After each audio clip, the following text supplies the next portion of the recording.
So, Giovanni, welcome to Weighing In with Travis Harmon, brother. I appreciate you making the time. I know this is fight week. I'm a Yes. professional boxer myself. I'm not fully retired, but I've been about 16 plus years as a pro boxer.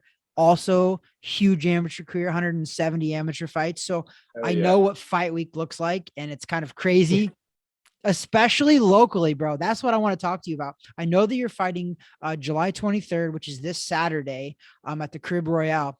And Mhm. locally, when I fought locally, I loved it. I did Yeah. because all my friends and family could go, but it was also the most stressful ever because ticket sales, Yeah. like, can you talk about that a little bit?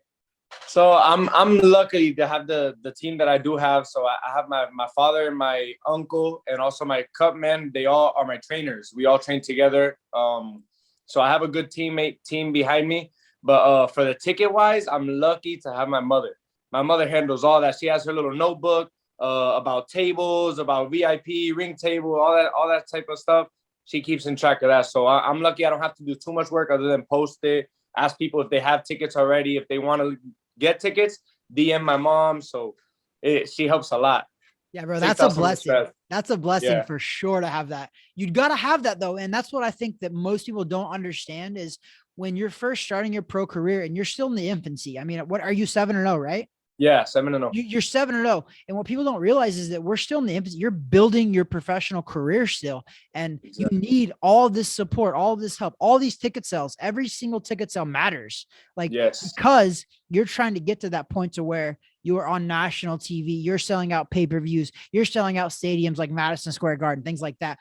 So that's why, like, I want people to know that, like, every single time that you purchase a ticket from a local guy, you're helping them A for the lot. future. A lot. Every single ticket help. Every butts in a seat helps a lot. Like promoters see that, your manager sees that, people, even the other fans see that a group of 20 bought tickets from you. You're like, oh, this guy's something to watch. Maybe I'll buy my ticket from him next time. So every fan helps, literally. All the love helps. So, Giovanni, really quick. So you had obviously an amateur career as well. Can you speak briefly about your amateur career? I know you've been Okay. fighting for a long time, but some of your accolades, some of your record, how many fights you had, things like that. Okay. I started young at 9 years old, got my first fight at 11. And from there, we've been fighting in Florida and around the US. And I finished with 78 amateur fights. We fought from like 11 to 14. We were fighting like here and there, like once or twice a year, or and not that much. We broke out the year of 2015, like fighting a lot. I think 2015 and 2016, I fought like a total of 30 something times. Like 2016, I fought 16 times. I went 14-2. That was like my breakout year. I got sponsored by Title. A lot of eyes started coming up, and we just kept fighting ever since. But I finished with 78 amateur fights. I won 67 wins and 11 losses. So we had a pretty good record.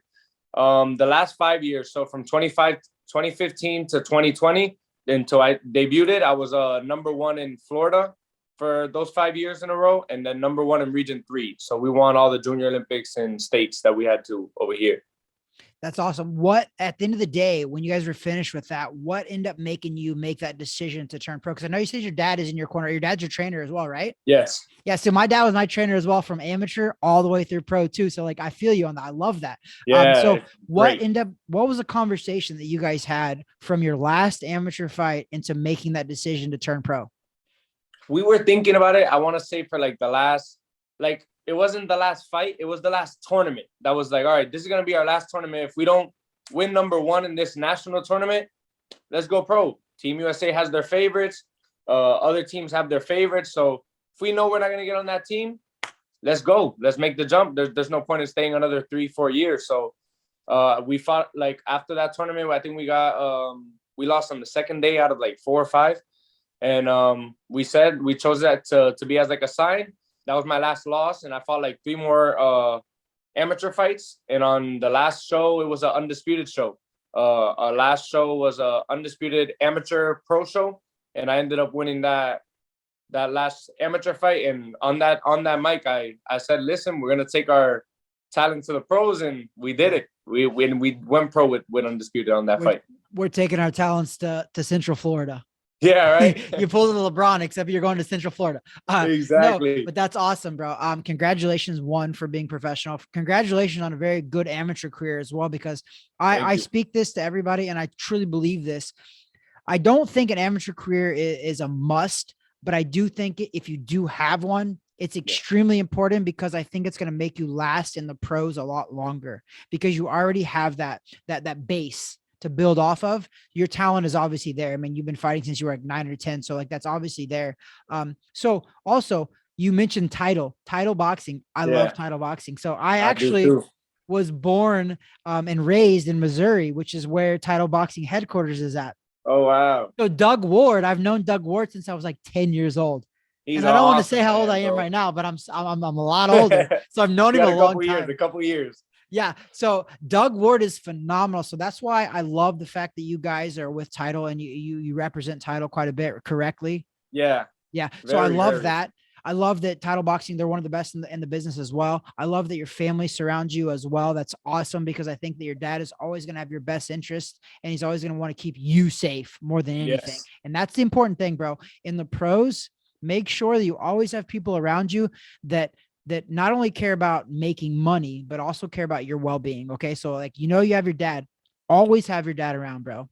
And I know that Always. you're going to do that, but keep him safe, because he will keep you safe in the long run. And professional boxing, as you probably are seeing a little bit, it could be Yeah, a little grimy, bro. You know that it could be a little grimy. I see a little bit.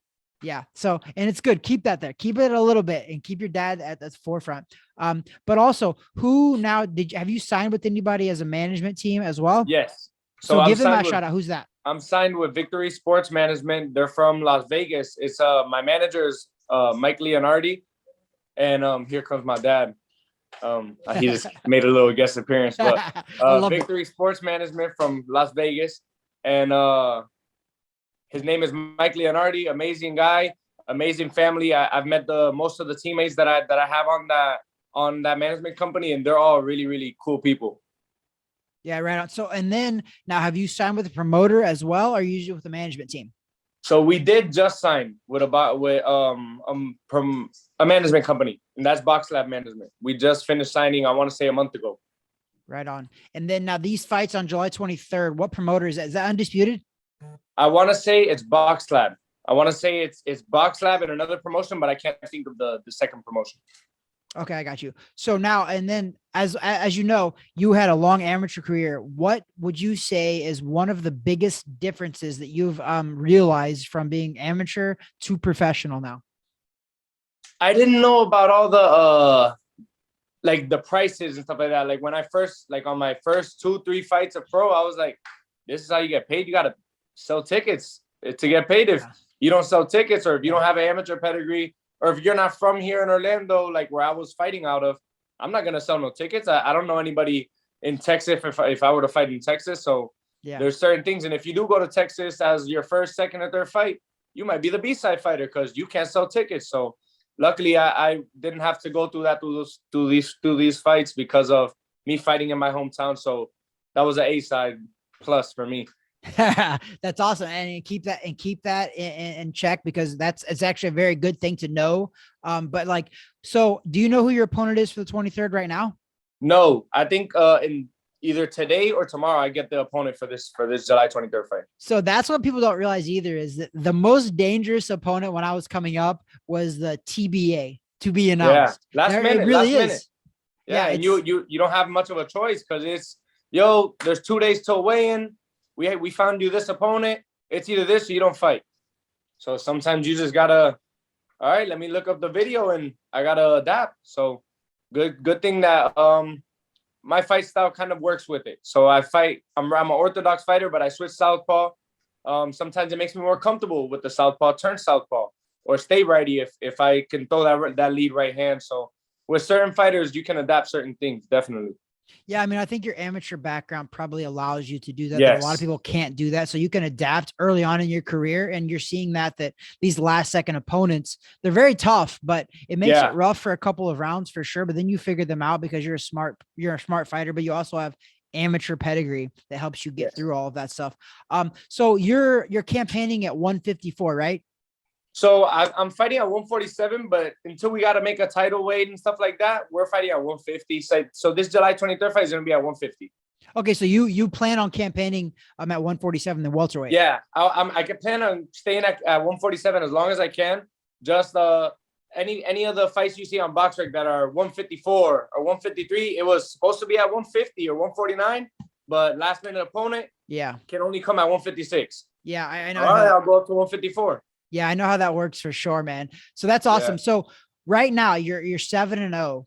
I know that you're not supposed to look ahead of opponents. I get that for sure. But as your bigger picture, what's your final goal? What's your big goal out there? What's one of your first really big goals?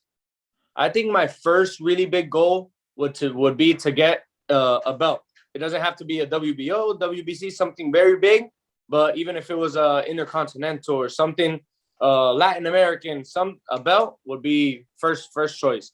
And then second would be a WBO, a WBC, something big, IBF.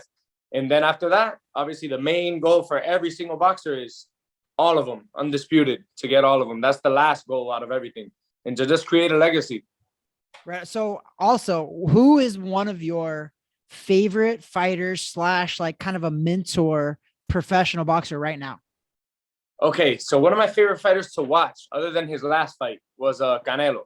And I love Canelo's fighting. I think he bit a little bit more than he could with Bivol. But all his other fights, I love watching them, the inside work, the outside work, the slickness and the calmness in the defense. It's a very good fighter to watch if you want to go to all-around business like that. Yeah, man, I think you're on point with that. I actually, about 3 years ago, was not a big Canelo fan. No. He made me a fan over the last 3 years because of things like Bivol. Even though he lost that fight, bro, I have massive respect because I've been in the ring and I know that jumping up, he turned pro at like 139 pounds. Look at that. He fought Bivol at 175. So you, of all people, know that that's a massive jump, right? Like that's huge. It's incredible. Like win or lose, like, I mean, the just sparks fly when this guy walks down the street because he's got balls of steel, literally. And I like that he's daring to be great. He's chasing greatness. If he would have won that fight, you think anybody would be talking crap about him? No. Obviously, there's always haters, but not how he did for losing that fight. But if he would have won that fight, the greatest. So the greatest Mexican fighter that there is. There's a whole lot of spectacles about his opponents and stuff like that. But I like the way he fights. That's what I like to see. No, that's massive. What do you think about I guess going into your 23rd fight right now, even though you don't know who your opponent is, do you have any kind of a message for your opponent or maybe even just for your fans of what to expect come July 23rd at Carib Royale? I have a message for the fans. This fight and this camp has been extremely well done from part of my team, from my father, from my uncle, from my other trainer, Craig Danger Duncan, and from my other trainer, Juan Memo Boxing. So we've all been putting in our part every day in the gym, killing ourselves, training hard in the sparring. So I'm very well prepared for this July 23rd fight, and we're ready to put on a show. I'm more than ready to put on a better show than I have in the past. So that's what we're looking forward to. Right on, brother. Well, I just want to let everybody know that I've been preaching this, me and my co-host have been preaching this, that we're trying to make local boxing in Orlando, Florida, a thing. I've been backing it up with my talk because we've been going to every one of these fights. The last, I think, 3 fights that have been at Carib Royale, we've been there. So we saw you fight live as well. Yeah. We're also coming again. We have ringside table seats. We will be there to see you live as well. Nice. So I just want you to know that we'll be supporting as well. I'll definitely see you. We'll see you there for sure. But I just want to let you know that I appreciate you coming on the show, man. I appreciate you taking time. I know it's fight week. Fight week's crazy, especially locally, but I appreciate you, your father, your whole team. I hope that you guys weight is going to be easy, obviously, for you, right? Like you're going to make that easily. So I just want to wish you guys the best. Thanks for coming on the show, weighing in with Travis Hartman. We appreciate you, brother. And we'll see you on Saturday for sure. Of course, we definitely got to flick it up at the fights, take some videos and stuff like that after the win. Absolutely. Thanks a lot, brother. Of course, man. Thank you for having me.